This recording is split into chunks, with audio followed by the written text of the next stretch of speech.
Welcome to popcorn time channel. இன்னைக்கு நாம கல்கி அவர்களின் பொன்னியின் செல்வன் கதையை தான் பார்க்க போகிறோம். பாகம் 1 புதுவெள்ளம்ல முதலாம் அத்தியாயமான ஆடி திருநாள் அத்தியாயத்தை தான் நம்ம பார்க்க போகிறோம்.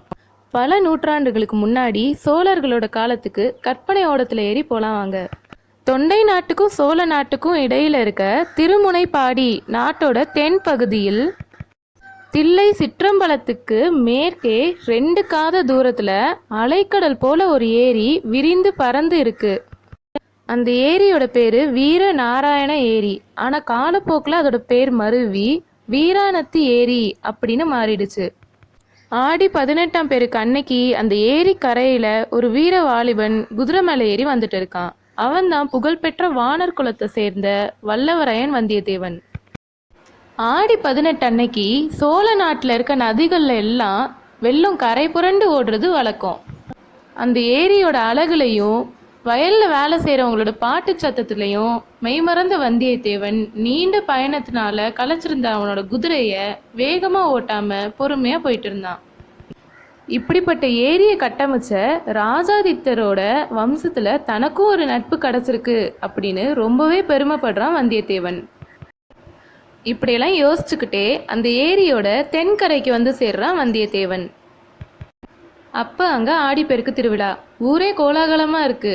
அங்கே வந்திருந்த வந்தியத்தேவனை ஒரு பாட்டி பார்த்துட்டு, தம்பி வாப்பா, ரொம்பவே களைப்பா இருக்க, வந்து சாப்பிடுப்பான்னு கூப்பிடுறாங்க. உடனே அங்கே இருந்த இளம்பெண்கள் கூட்டம் ஒன்று நம்ம வந்தியத்தேவனை பார்த்து ஏதோ ரகசியமாக பேசி சிரிக்கிறாங்க. அந்த பெண்கள் வந்தியத்தேவனோட கண்ணுக்கு தேவதைகள் மாதிரி தெரியுறாங்க. அதே சமயத்தில் வடவாற்றோட தென்கரையில் ஒரு காட்சி வந்தியத்தேவனை கொஞ்சம் தயங்க வைக்குது. வெள்ளை நிற பாய் விரிக்கப்பட்ட 7-8 ஓடங்கள் அன்னப்பறவை மாதிரி மிதந்து வருது. அந்த படகுல கூர்மையான வேல் வச்சிருக்க ஆஜானுபாகுவான வீரர்கள் நிறைய பேர் இருந்தாங்க. இந்த காட்சியெல்லாம் பார்த்து ரொம்பவே குழம்பி போன வந்தியத்தேவன் பக்கத்தில் கம்பூண்டி நின்றுட்டு இருந்த ஒரு வயசானவர்கிட்ட, ஐயா, இந்த வீரர்கள்லாம் யாரு அப்படின்னு கேட்குறான். தம்பி, உனக்கு தெரியலையா என்ன? அந்த படகுகளுக்கு நடுவில் இருக்க படகுக்கு மேலே ஒரு கொடி பறக்குதே, அதில் என்ன எழுதியிருக்கு பாரு அப்படின்னு அந்த பெரியவர் சொல்கிறாரு. பனைமரம் மாதிரி இருக்கு அப்படின்னு வந்தியத்தேவன் சொல்ல, ஆமாம் தம்பி, அது பனைமரம் தான். பனைமர கொடி பழுவேட்டரையரோட கொடி, உனக்கு தெரியாதா அப்படின்னு அந்த பெரியவர் கேட்குறாரு. மகாவீரர் பழுவேட்டரையர் வராரா அப்படின்னு வந்தியத்தேவன் திடுக்கிட்ட குரல்ல கேட்குறான்.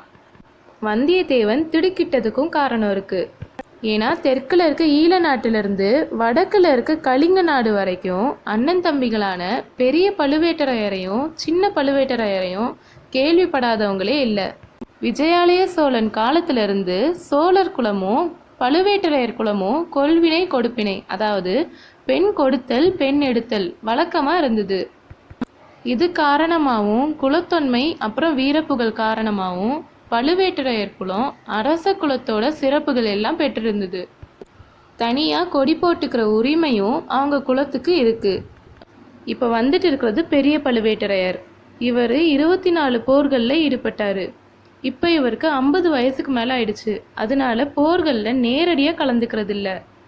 ஆனால் சோழ நாட்டு அரசாங்கத்தோட மிக முக்கியமான பதவியான தன மற்றும் தானிய அதிகாரியா பதவி வகிக்கிறதுனால இவர் சோழ நாட்டு சிற்றரசர்கள் கிட்ட வரி நிர்ணயம் செஞ்சு வசூலிக்கிற உரிமையும் சுந்தர சோழ மகாராஜாவுக்கு அடுத்தபடியான அதிகாரமும் கொண்டவர். அப்படிப்பட்ட மகா வீரரான பழுவேட்டரையரை பார்க்கணும் அப்படின்ற ஆவல் வந்தியத்தேவனுக்கு ரொம்பவே அதிகமாக இருந்தது. அதே சமயம் காஞ்சி பொன் மாளிகையில் ஆதித்த கரிகாலர் வந்தியத்தேவன் கிட்ட அந்தரங்கமாக அழுத்தி சொன்ன செய்தி ஞாபகத்துக்கு வந்தது. வந்தியத்தேவா, நீ ஒரு மாவீரன்னு எனக்கு நல்லாவே தெரியும். அதே மாதிரி நீ ஒரு நல்ல அறிவாளின்னு நம்பி இந்த மாபெரும் பொறுப்பை உன்கிட்ட ஒப்படைக்கிறேன். நான் கொடுத்த இந்த 2 ஓலைகளில் ஒன்று என்னோட தந்தை மகாராஜா கிட்டையும் இன்னொன்று என்னோட சகோதரி இளைய பிராட்டிக்கிட்டையும் நீ கொடுக்கணும். தஞ்சை ராஜ்யத்தோட பெரிய பெரிய அதிகாரிகளை பற்றி கூட ஏதேதோ கேள்விப்படுறேன். அதனால எவ்வளோ முக்கியமாக இருந்தாலும் நீ என்கிட்ட இருந்து ஓலை கொண்டு போகிற அப்படின்றது யாருக்கும் தெரியக்கூடாது. போகிற வழியில் எந்த சண்டையிலையும் அகப்பட்டுக்காத. முக்கியமாக பழுவேட்டரையர்களிடமும் என்னோட சிறிய தந்தை மதுராந்தகரிடமும் நீ ரொம்ப ஜாக்கிரதையாக நடந்துக்கணும். அவங்களுக்கு நீ யாரு, எதுக்காக போறேன்னு கண்டிப்பாக தெரியக்கூடாது. இது எல்லாம் நினைவு வரவே பழுவேட்டரையரை பார்க்கணும் அப்படின்ற ஆவலை அடக்கி கொண்டான் வல்லவரையன். இன்னைக்கு இரவு கடம்பூர் சம்புவரையரோட மாளிகையில் தங்கிட்டு நாளைக்கு காலையில் புறப்படும்போது வேற நல்லா வேகமாக ஓடுற குதிரை ஒன்றை சம்பாதிச்சுட்டு தான் கிளம்பணும் அப்படின்னு மனசுக்குள்ளே தீர்மானம் செஞ்சுக்கிட்டான். ஏரி கரையிலிருந்து இறங்கி நடக்கும்போது சோழ நாட்டோட பொன்னி நதியையும் மாட மாளிகைகளையும் கூட கோபுரங்களையும் பழையாறை நகரையும் பார்க்க போகிறோன்னு நினைக்கும் போதே வந்தியத்தேவனோட மனசு ரொம்பவே சந்தோஷப்படுது.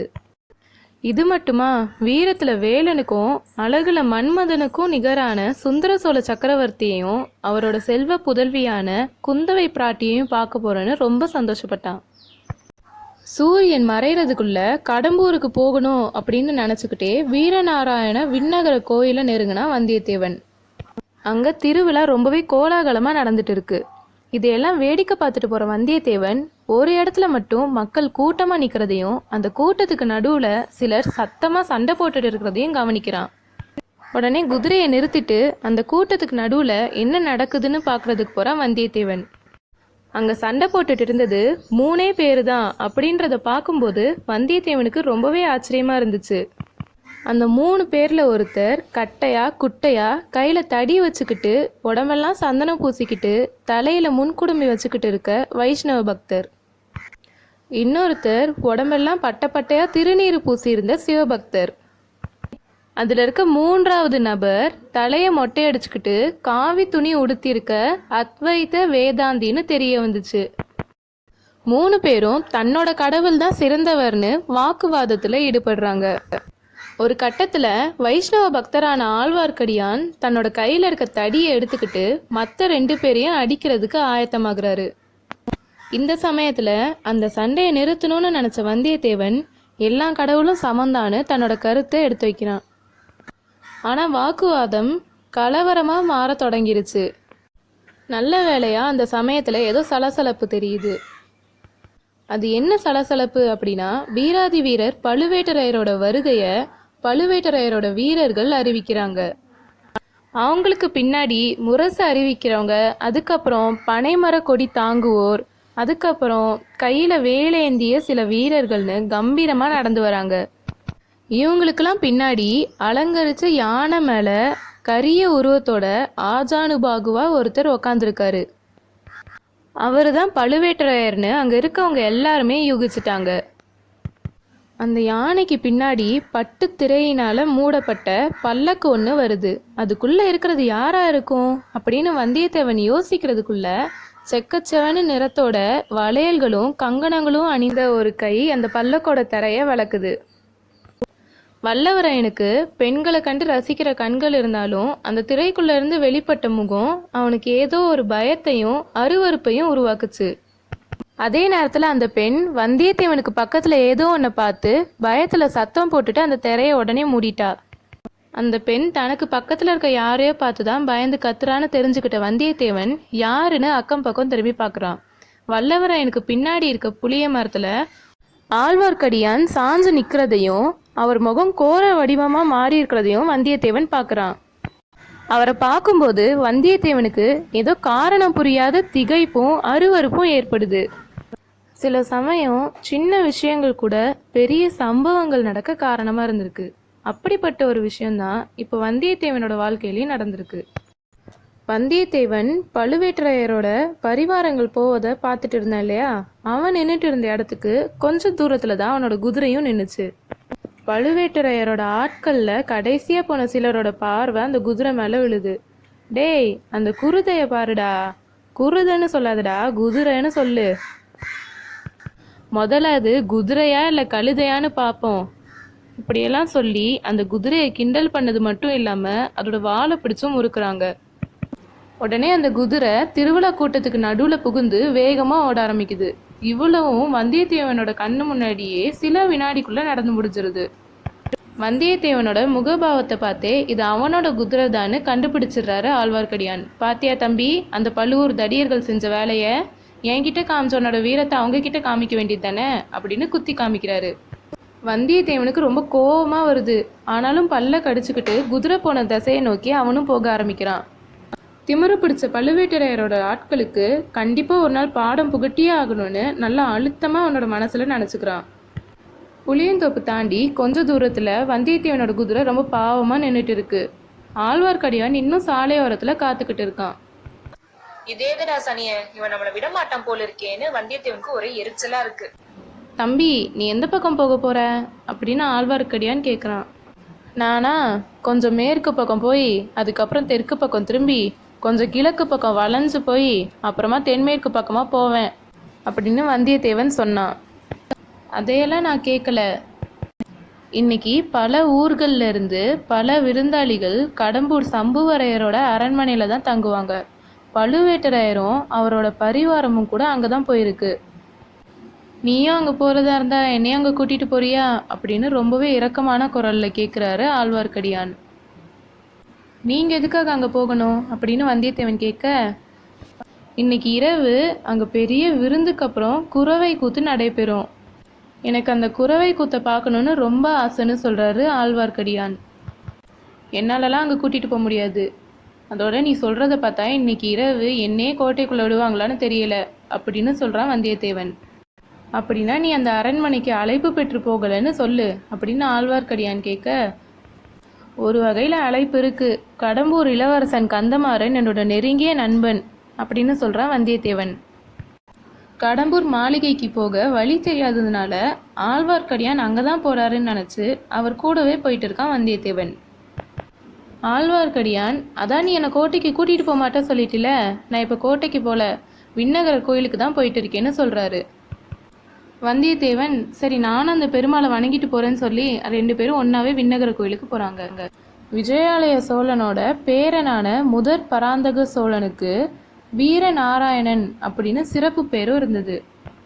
பராந்தகரோட காலத்தில் வடக்கே இரட்டை மண்டலத்து ராஷ்டிரகூட மன்னர்கள் வலிமை பெற்று விளங்கினார்கள்.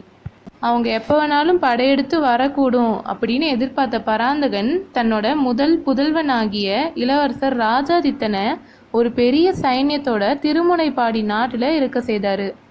அந்த சைன்யத்தை சேர்ந்த லட்சக்கணக்கான வீரர்கள் வேலை இல்லாமல் சும்மா இருக்கவே இளவரசர் ராஜாதித்தன் கொள்ளிட நதியிலிருந்து வீணா கடலில் கலக்கிற வெள்ள நீரில் ஒரு பகுதியை சேமிக்கிறதுக்காக ஒரு பெரிய விசாலமான ஏரியா அந்த வீரர்களை வச்சு கட்டமைச்சாரு.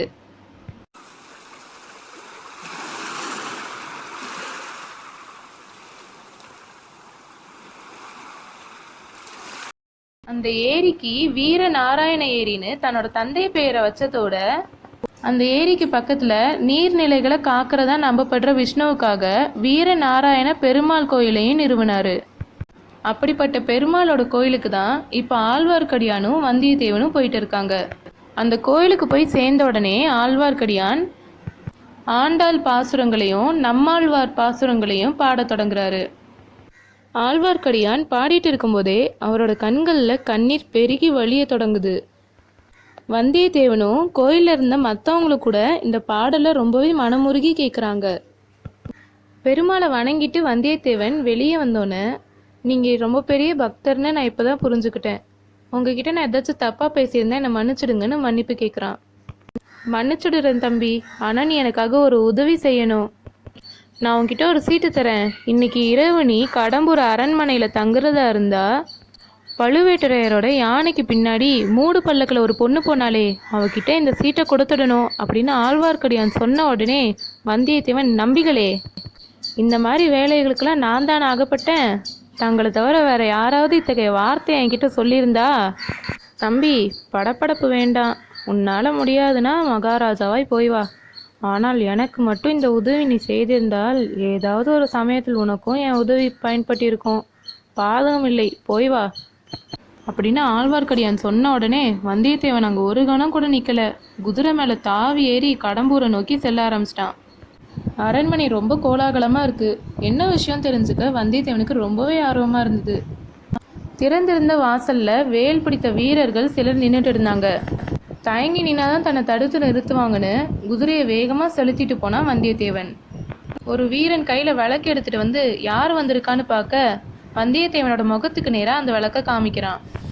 வந்தியத்தேவன் முகத்தில் கோபம் கொதிக்க, இதுதான் அவங்க ஊர் வழக்கமா? வந்த விருந்தாளிகளை வாசல்லே தடுத்து நிறுத்துவது?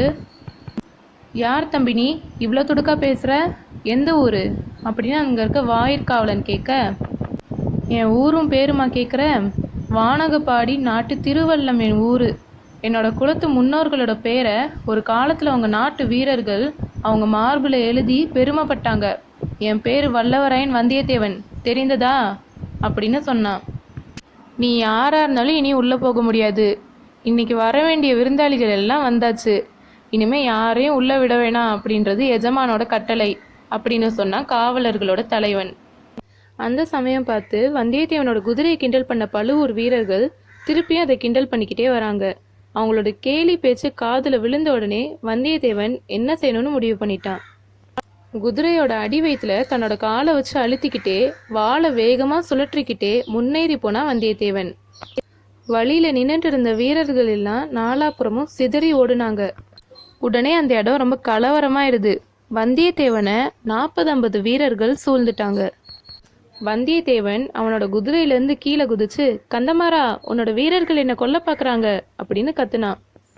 அந்த சமயம் மாளிகையோட மேல் மாட முகப்புல இருந்து, அங்கே என்ன கூச்சல், நிறுத்துங்க அப்படின்னு ஒரு இடிமுழக்க குரல் கேட்டுது. எஜமா, யாரோ ஒரு ஆள் காவலை மீறி புகுந்துட்டான், சின்ன எஜமா பேரை சொல்லி கூவுறான் அப்படின்னு கீழே நின்றுட்டு இருந்த ஒரு காவலன் சொல்கிறான். கந்தமாரா, நீ போய் கலவரம் என்னன்னு பாரு அப்படின்னு அந்த இடிமுழக்க குரல் சொல்ல, அந்த குரலுக்கு உடையவர் தான் செங்கன்னர் சம்புவரையர்னு வந்தியத்தேவன் நினச்சான். இங்கே என்ன ஆர்ப்பாட்டம் அப்படின்னு கேட்டுட்டே வந்த கந்தமாறன் வந்தியத்தேவனை பார்த்தோன்னே, வல்லவா, என் அருமை நண்பா அப்படின்னு ஓடி வந்து அவனை கட்டி பிடிச்சிக்கிட்டான். தன்னோட வீரர்கள் ஒரு திட்டிட்டு வந்தியத்தேவன் கையை பிடிச்சி தரன்னு இழுத்துட்டு போனான் கந்தமாறன். கந்தமாரா, இன்னைக்கு என்ன இங்கே இவ்வளோ தடபுடலாக இருக்கு? இவ்வளோ கட்டுக்காவல்லாம் எதுக்காக அப்படின்னு வந்தியத்தேவன் கேட்க, இன்னைக்கு இங்கே என்ன விசேஷம் என்பதை பற்றிலாம் நான் அப்புறமா விவரமாக சொல்கிறேன். நீயும் நானும் பெண்ணை ஆற்றங்கரை பாசறையில் தங்கியிருந்தப்ப பழுவேட்டரையரை பார்க்கணும், மழவரையரை பார்க்கணும், அவரை பார்க்கணும், இவரை பார்க்கணும்னு சொல்லுவியே, அவங்க எல்லாரையும் உனக்கு இன்னைக்கே காட்டுறேன் வா அப்படின்னு கூட்டிகிட்டு போகிறான் கந்தமாறன்.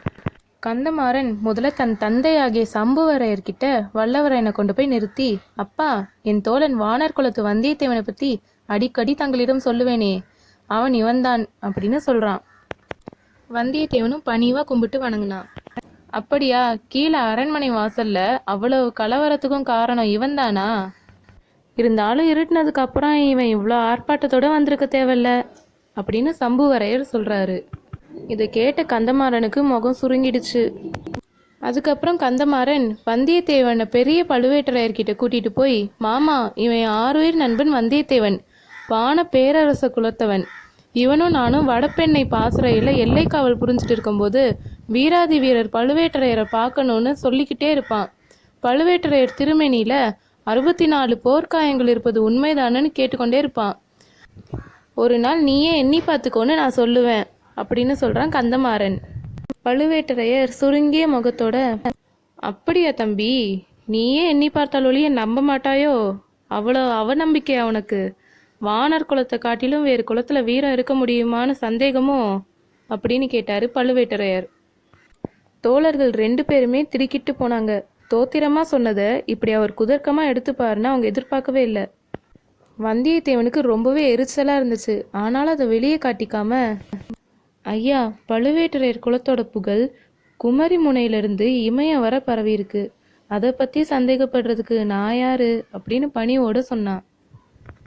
நல்ல மறுமொழி, கெட்டிக்கார பிள்ளைன்னு பழுவேட்டரையர் சொன்ன உடனே நல்ல வேலை தப்பிச்சோம் அப்படின்னு 2 தோழர்களும் அங்கேருந்து வெளியேற போகிறாங்க. அப்போ சம்புவரையர் வந்து கந்தமாறனோட காதில், உன் தோழனுக்கு சீக்கிரம் உணவு கொடுத்து எங்கேயாவது ஒரு தனி இடத்துல படுக்க சொல்லு, நீண்ட பிரயாணம் செய்து களைத்து போயிருக்கான் அப்படின்னு சொன்னார். அடுத்ததான் அந்த புறத்துக்கு போகிறாங்க.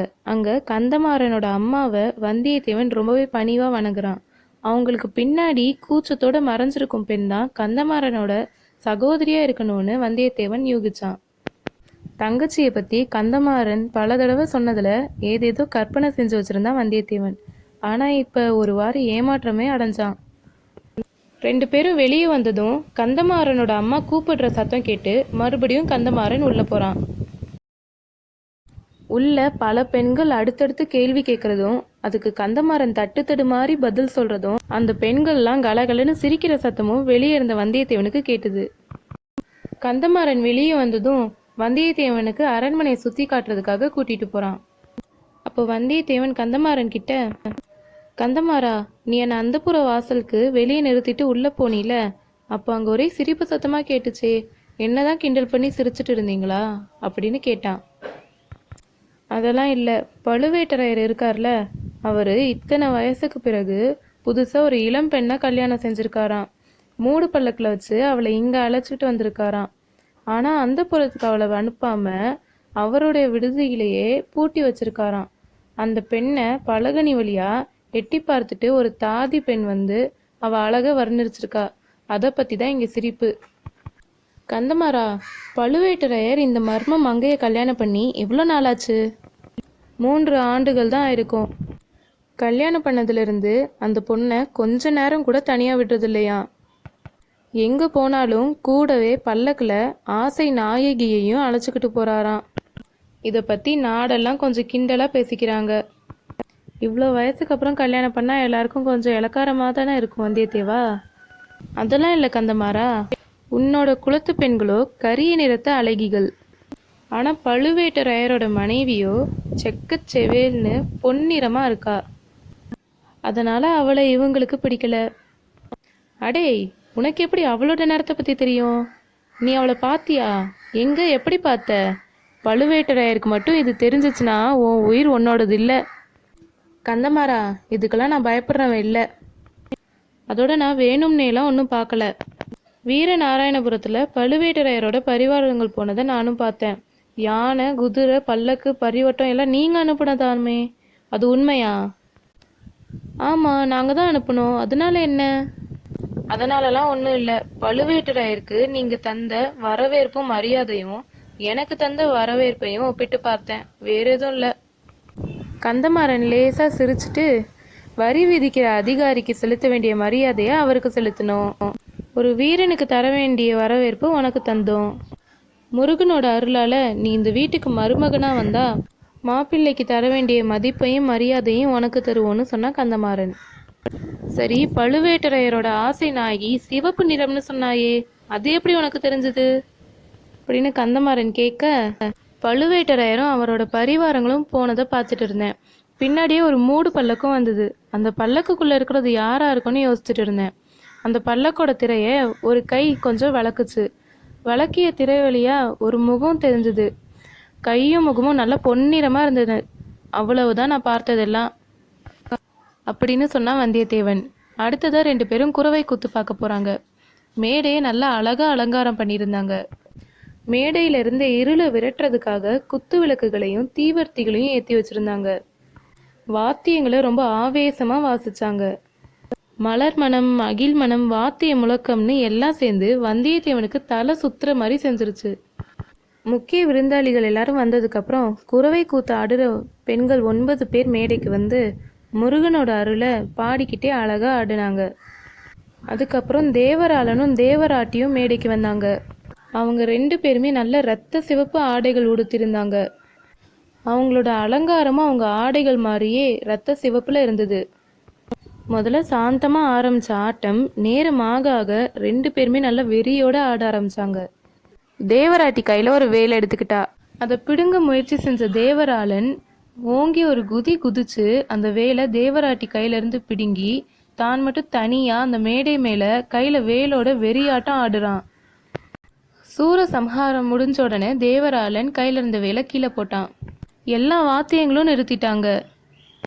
மேடைக்கு பக்கத்துல பூசாரி உடுக்கையை மட்டும் அடிச்சுட்டு நின்றுட்டு இருந்தாரு. சாமி வந்து ஆடிய தேவராளன் கிட்ட பூசாரி, இந்த வருடம் மழை பொழியுமா, வெள்ளம் பெருகுமா, நாடு செழிக்குமா, நினைத்த காரியம் கை கொடுமான்னு கேட்டாரு. எல்லாம் நடக்கும், ஆனால் என் அன்னைக்கு நீங்கள் பூசை போடவில்லை, அவள் பலி கேட்கிறாள்னு ஆவேசத்தோட ஆடுறான் தேவராளன்.